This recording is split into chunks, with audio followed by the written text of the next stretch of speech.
Every generation poses its own questions, yet we find thinkers from vastly different eras arriving at the exact same truths. Our evidence of this convergence is scattered across centuries of physical archives. Ancient geometric proofs in one room, architectural load-bearing sketches in another, and modern statistical datasets in a third, each treated as an isolated discovery. This creates a strange contradiction. If these fields are actually independent, why do the rules of one so often solve the mysteries of another? The traditional explanation is that we invented these subjects to describe different parts of reality. But there is a more precise possibility. These disciplines behave less like separate inventions and more like different layers of a single shared structural grammar. Identifying the link between these layers reveals what human consciousness is actually trying to construct. The first foundation is mathematics. A variable is often taught as an abstract hurdle, but its actual job is simple. It is a placeholder for a quantity that changes.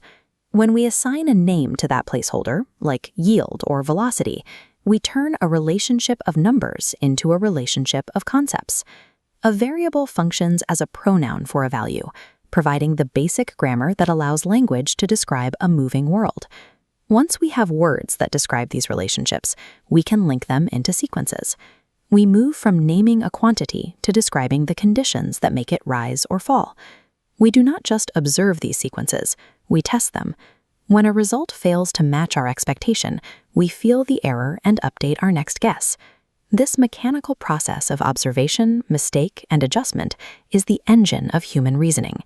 This chart maps that internal process into a formal system. By representing preferences as numerical vectors, the system can calculate the exact distance between a user's history and a new option, ranking them based on similarity. Reasoning, in this light, is a structural mechanism. It is the art of weighing evidence and measuring relationships, a process that can be codified with total precision. When we take this mechanism of weighing evidence and hand it to a machine, we can process those relationships at a scale no single mind can match. A machine doesn't find meaning.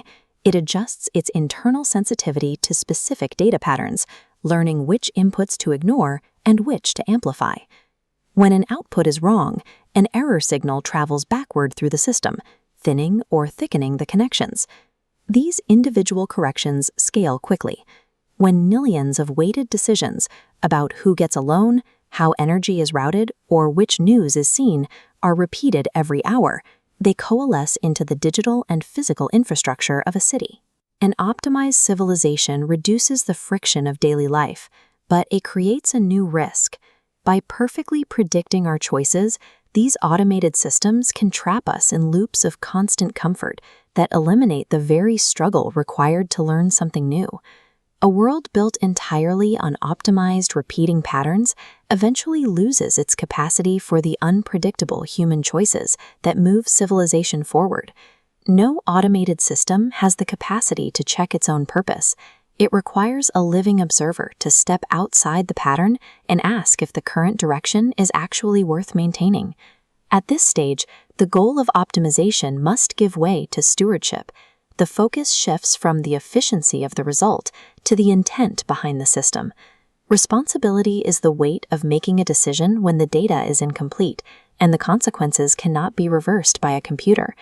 To influence the future, we have to look at the training data of our own lives. We have to clean our internal assumptions and consciously adjust our own sensitivities to the world around us. This entire investigation into the mechanics of artificial intelligence and formal mathematics has arrived back at a human starting point.